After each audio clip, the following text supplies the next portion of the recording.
সুপ্রিয় শিক্ষার্থীগণ, তোমাদের আজকে একটা রসায়ন শাস্ত্রের গুরুত্বপূর্ণ একটা জিনিস নিয়ে আলোচনা করব, যেটা আমরা ব্যবহারিক জীবনে খাদ্যদ্রব্যের মান নিয়ন্ত্রণে, ওষুধ শিল্পে বিভিন্ন উপাদানগুলো সঠিকভাবে আছে কিনা এবং বিভিন্ন ধাতু খনি থেকে নিষ্কাশনের জন্য, অর্থাৎ আমাদের বাস্তব ক্ষেত্রে স্ট্যান্ডার্ডে অর্থাৎ আদর্শভাবে খাদ্যের মান, ওষুধ ইত্যাদি এগুলো নিয়ন্ত্রণের জন্য বা সেটা মান নির্ণয়ের জন্য, সঠিকভাবে নিরূপণের জন্য যে পদ্ধতিটা, সেই পদ্ধতির নাম হচ্ছে ভলিউমেট্রিক অ্যানালাইসিস। বাংলায় হলো আয়তনিক বিশ্লেষণ। এই ভলিউমেট্রিক অ্যানালাইসিসের এই পদ্ধতিটার একটা ডেফিনিট নাম হচ্ছে টাইট্রেশন।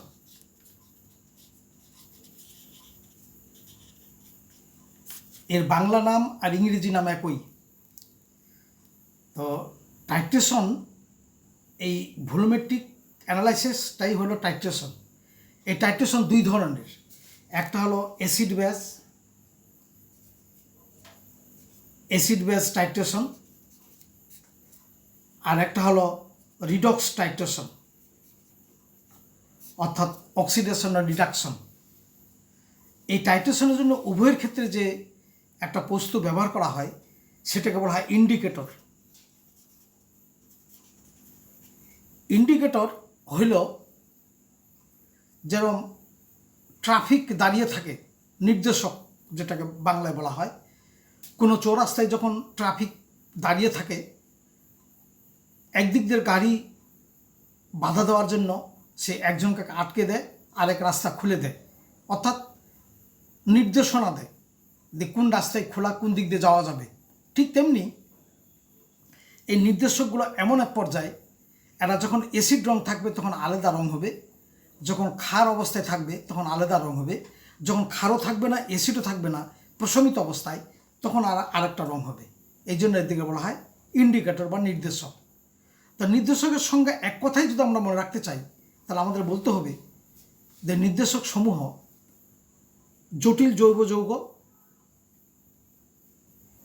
তাদের গাঠনিক সংকেত রহস্যময় এবং খুব জটিল প্রকৃতির, কিন্তু তাদের নিজেদের বর্ণ পরিবর্তনের মাধ্যমে এই সমস্ত পদার্থগুলো দ্রবণটি অ্যাসিডীয় না ক্ষারীয় না নিরপেক্ষ ইত্যাদি নির্দেশ করে ওই সমস্ত পদার্থগুলোকে বলা হয় নির্দেশক। এই নির্দেশকের কয়েকটি আমরা কমন নাম জানি, সেটা একটা হচ্ছে স্টার্চ,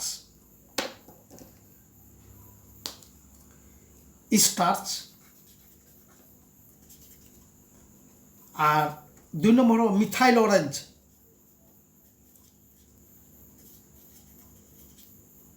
তিন নম্বর মিথাইল রেড, এছাড়াও ফিনোপথিলিন, থাইমাল ব্লু। এবং তোমরা 9-10-এ পড়েছ যে জবা ফুলের রং বা ইত্যাদি ব্যবহার করেও নির্দেশক হিসেবে ব্যবহার করা যায়। যাই হোক, আমি ওদিকে যাচ্ছি না, এখন টাইট্রেশন পদ্ধতিটা নিয়ে আলোচনা করতে হবে। তো এই টাইট্রেশন অ্যাসিডে বলি আর রিডক্সে বলি, এই উভয়ের যে যন্ত্রগুলো ব্যবহার করা হয়, এই যন্ত্রগুলো আমি এখানে আঁকিয়ে রেখেছি। যেমন এরকম একটা কাঁচনল, লম্বা একটা কাঁচনল, দাগাঙ্কিত কাঁচনল, এর উপর দিয়ে দাগ দেওয়া আছে, অর্থাৎ 0 থেকে 50 এই ধরনের। এটাকে বলা হয় বুরেট, BURETE, বুরেট। এটার নিচে একটা স্টপ কর্ক আছে, এটা খুলে দিলে এর ভিতরে দ্রবণটা ভর্তি করে নিয়ন্ত্রিত উপায়ে, কন্ট্রোলিং মেথডে ফোটায় এখান থেকে দ্রবণটাকে নিয়ন্ত্রণ করা যায়। তারপরে যে কাচের বোতলটা, এটা হলো ভলিউমেট্রিক ফ্লাক্স, অর্থাৎ এটা হতে পারে 250, এর ক্যাপাসিটিটা গায়ে লেখা থাকবে, এবং বাজারে 250 সিসি, 500 সিসি, 1 লিটার, 1000 সিসি বা 1 লিটার বা 100 সিসি এদের গায়ে লেখা থাকবে। এরকম জাতীয় বোতলগুলো কোম্পানিগুলো তৈরি করে আমরা মেডিকেল ইকুইপমেন্ট পাই। আর এটা হলো কনিক্যাল ফ্লাক্স, এটাতে নির্দিষ্ট পরিমাণ দ্রবণ নিয়ে এই বুলেটের নিচে স্থাপন করা হয়, সেটা পরে আসতেছি। আর এটা হলো পিপেট।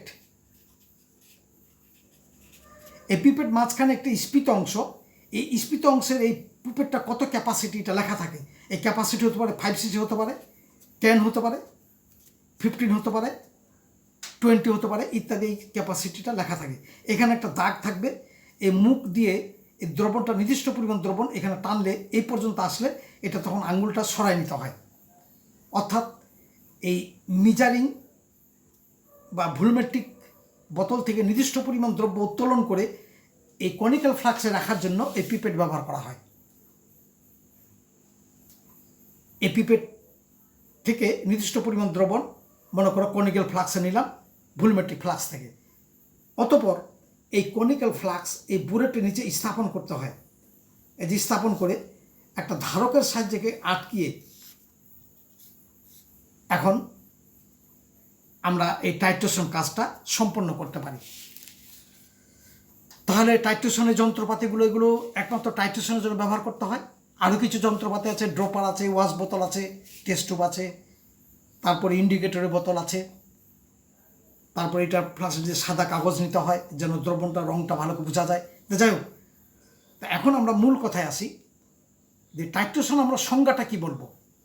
টাইট্রেশনের সংজ্ঞাটা এভাবে বলা হয়, একটা প্রমাণ দ্রবণ, আর প্রমাণ দ্রবণ বলতে বোঝাচ্ছে যার শক্তিমাত্রা, স্ট্রেংথ, এসটা জানা, ওইটাকে বলা হয় প্রমাণ দ্রবণ। একটা প্রমাণ দ্রবণ সাহায্যে অন্য কোনো দ্রবণের অজানা ঘনমাত্রা নির্ণয় করা হয় নির্দিষ্ট নির্দেশকের সাহায্যে প্রশমন বিন্দু নির্ণয়ের মাধ্যমে। ইন্ড পয়েন্ট, যেটাকে বলা হয় ইন্ড পয়েন্ট, একটা গুরুত্বপূর্ণ একটা শব্দ, ইন্ড পয়েন্ট অর্থাৎ প্রশমন বিন্দু। তো প্রশমন বিন্দু কথাটা কেন আসলো এখানে? আসলো এই জন্য যে আমরা যদি অ্যাসিড এবং বেজ এই দুটো বিক্রিয়া করাই তাহলে সল্ট এবং ওয়াটার হবে। তো আমরা যদি এখানে অ্যাসিডের মধ্যে যদি মিথাইল অরেঞ্জ নিই তাহলে সেটা হয়ে যাবে লাল, আর বেজের মধ্যে যদি খালি এই দ্রবণটা মিথাইল অরেঞ্জ নিই তা সেটা হয়ে যাবে হলুদ। এখন এটা যখন অ্যাসিডও হবে না, বেজেরও ধর্ম বিলুপ্ত হবে, অ্যাসিডও ধর্ম বিলুপ্ত হয়ে যাবে, তখন তার বর্ণটা হয়ে যাবে গোলাপি বা বাদামি। তো এই বিক্রিয়াটাকে বলা হয় প্রশমন বিক্রিয়া। তাহলে এখন আবার একটা কথা আসলো, প্রশমন বিক্রিয়া কাকে বলবো আমরা? আমরা প্রশমন বিক্রিয়া বলবো অ্যাসিডের অ্যাসিডত্ব, ক্ষারের ক্ষারকত্ব পরস্পর বিক্রিয়া করে যদি উভয়ের ধর্ম বিলুপ্ত হয়ে যায়, হয়ে একটা নিরপেক্ষ দ্রবণ হয়, অর্থাৎ লবণ সল্ট হয় অ্যান্ড ওয়াটার উৎপন্ন করে, তবেই সেই বিক্রিয়াকে বলা হয় প্রশমন বিক্রিয়া। এবং সেটা নিরপেক্ষ হইল কিনা তা এই নির্দেশকের সাহায্যে নিরূপণ করা যায়। তাহলে acidity is destroyed by base and basicity is destroyed by acid. This reaction is called neutralization reaction, and titration method is the volumetric method where one standard solution used for the determination of unknown concentration of another solution, that is called titration. তো এখন ধরি এই বুলেটে আমরা একটা বস্তু নিলাম,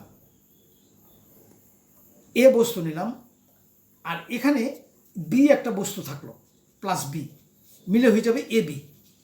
এখন এর পরিমাণটা যদি 2 হয়, বির পরিমাণ যদি 3 হয়, তাহলে এটা বিনিময় হয়ে যাবে। অর্থাৎ এ মনে করো এস এ ভি এ গুণ করলাম নিরপেক্ষ অবস্থায়, এস বি ভিবি নিরপেক্ষ অবস্থায় দুটো সমান হয়ে যাবে। যখন ইন পয়েন্ট হবে তখন এদের মাত্রাটা, এই বেজের মাত্রাটা চলে আসবে অ্যাসিডের দিকে, আর অ্যাসিডের মাত্রাটা চলে আসবে বেজের দিকে। তখন এটাকে সমতা করতে হবে, অর্থাৎ বিক্রিয়া লিখে সমতা করার পর এই মাত্রাগুলো বসাতে হবে, পরিমাণগুলো বসাতে হবে। তাহলে আমরা একটা নির্দিষ্ট দ্রবণ নিয়ে একটা অ্যাসিড এবং ক্ষারের নির্দিষ্ট দ্রবণ নিয়ে আমরা এটা ব্যাখ্যা করি। ধরি আমরা অ্যাসিডের ক্ষেত্রে নিলাম হাইড্রোক্লোরিক অ্যাসিড, যেটা মাত্রা আমরা নির্ণয় করব HCl, এবং এর সঙ্গে যোগ করব আমরা সোডিয়াম কার্বনেট, ক্ষার, যেটা প্রমাণ দ্রবণ। তাহলে এই দুটো বিক্রিয়া করা হবে সোডিয়াম ক্লোরাইড, কার্বন ডাইঅক্সাইড এবং ওয়াটার। সমতা করার জন্য এখানে সোডিয়াম 2 আছে, 2 এখানে নিতেই হয়, তখন হাইড্রোজেন ক্লোরাইড 2 হয়ে গেল, এখানে সামনে 2। তাহলে এটার যদি অ্যাসিডের পরিমাণটা যদি ভিএ হয়, যেটা আমরা বুরেট থেকে বাহির করব অজানা HCl এর মাত্রাটা, ধরি ওই বুরেটের আমরা যখন অ্যাসিড আমরা এখান থেকে ঢালছিলাম, এই নিরপেক্ষ বিন্দু পাইতে গিয়ে ইন্ড পয়েন্ট পাইতে গিয়ে মনে করো 19.9 cc লাগছিল হাইড্রোক্লোরিক অ্যাসিড, মানে এই পরিমাণ দ্রব্য 10 cc সোডিয়াম কার্বনেটকে প্রশমিত করেছে। তাহলে আমরা HCl এর আয়তন ধরলাম বুরেট থেকে 19.9 cc। এখন এর অ্যাসিডটা আমাদের বাহির করতে হবে হট। এবার কনিক্যাল ফ্লাক্সে যেটা নিয়েছিলাম ভিবি, সেটা মনে করো 10 cc নিয়েছিলাম পিপেটের সাইজে। এখন যেহেতু এটা প্রমাণ দ্রবণ, এর মাত্রাটা জানা, ধরি সেটা মাত্রাটা হচ্ছে 0.01, তাহলে এটা হলো সোডিয়াম কার্বনেট, এটা হলো মাত্রাটা হলো সোডিয়াম কার্বনের মাত্রা, যেহেতু এটা প্রমাণ দ্রবণ। এখন যখন প্রশমিত হয়েছিল তখন বিক্রিয়াটা হয়েছিল SA into VA equal to SB এবং VB, এবং এর অ্যাসিডের মাত্রাটা, অ্যাসিডের পরিমাণ 2, তাহলে এটা বেজের দিকে চলে আসবে, আর এর মনে কর মাত্রা 1, তাহলে এটা এর দিকে চলে আসলো। তাহলে SA is equal to SB VB গুণন 2 ইজ ডিভাইড বাই VA, যেটা বুরেট থেকে আমরা পাবো। এখন আমরা SB মানে হচ্ছে ক্ষারের মাত্রা, সেটা 1 মোলার, আর VB যেটা কনিক্যাল ফ্লাক্সে নিয়েছিলাম 10 cc বা 10 মিলিলিটার গুণন 2 ডিভাইড বাই যেটা বুরেট থেকে পাইছিলাম 19.9। তাহলে এটা কাটাকাটি করে আমরা এখন পাবো 0.1 m। এটা হবে হাইড্রোক্লোরিক অ্যাসিডের অজানা মাত্রাটা বের হয়ে গেল। তাহলে হাইড্রোক্লোরিক অ্যাসিডের অজানা মাত্রা বের করলাম। বুরেটে তার ইন্ড পয়েন্ট 10 সিসিকে নিরপেক্ষ করতে যে 10 সিসিকে নিরপেক্ষ করতে যে পরিমাণ হাইড্রোক্লোরিক অ্যাসিড লাগছিল, বুরেট থেকে পাটটা নিয়েছিলাম, এবং HCl যেখানে যোগ করছিলাম সেই ক্ষারটার প্রমাণ দ্রবণ, সেটার মাত্রাটা জানা ছিল, এবং কনিক্যাল ফ্লাক্সের যে পরিমাণটা ছিলাম সে পরিমাণটাও আমরা পিপেটের সাইজে 10 সিসি মেপে নিয়েছিলাম। সুতরাং এখন বিক্রিয়াটাকে সমতা করে আমরা হাইড্রোক্লোরিক অ্যাসিডের পরীক্ষার মানগুলো বসাই দিয়ে আমরা হাইড্রোক্লোরিক অ্যাসিডের মাত্রাটা পেলাম 0.1 মোলার। এখন যদি আমরা এটা ছক আকারে যাই, অর্থাৎ এটা যদি আমরা, যেহেতু এটা ব্যবহারিক পরীক্ষায় এটা তোমাদের কাজ করতে হবে, তাহলে আমরা এখানে বুরেটের পার্ট,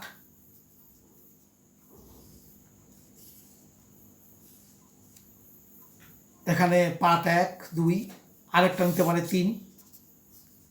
তাহলে সোডিয়াম কার্বনেট নিলাম 10 সিসি, সোডিয়াম কার্বনেট কনিক্যাল ফ্লাক্সে 10, 3টা করবো দিয়ে গড় করব। এখানে বুরেটের পার্ট মনে করো 0 থেকে 9.9, তাহলে মোট ব্যবহৃত হয়েছিল 19.9। আবার আমরা মনে করো 20 ইনিশিয়াল প্রথম, শেষে হলো 29.98, তাহলে হলো 9.8।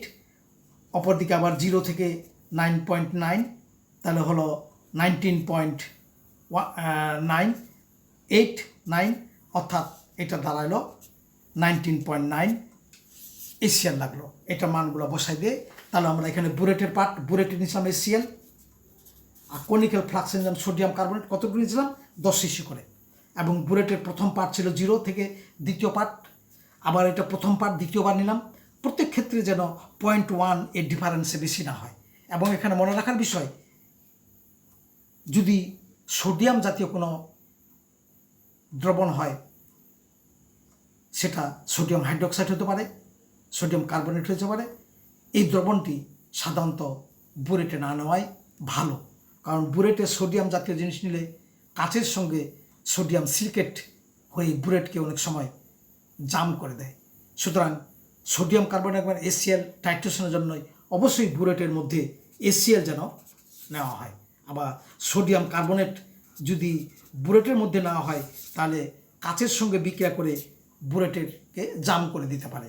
যাই হোক, পরবর্তীতে আমি রিডক্স বিক্রিয়ার টাইট্রেশন আলোচনা করব। সেটা বিখ্যাত একটা টাইট্রেশন, সেটা হলো আয়োডোমিট্রি এবং আয়োডোমিথি, এই দুটো সময়, অর্থাৎ আয়োডিমিট্রি এবং আয়োডোমিট্রি, এই দুটো নিয়ে আলোচনা করব। তোমাদের সকলকে ধন্যবাদ। তোমাদের পরবর্তী ভিডিওতে পাঠে অংশগ্রহণ করার জন্য তোমাদের সকলকে আহ্বান জানাচ্ছি।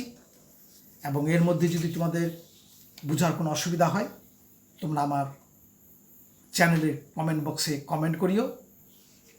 তোমাদের সকলের সুস্বাস্থ্যতা কামনা করছি, সুস্থতা কামনা করছি। তোমরা সুস্থ থাকো এবং ভালোভাবে লেখাপড়া করো। তোমাদের সকলকে ধন্যবাদ।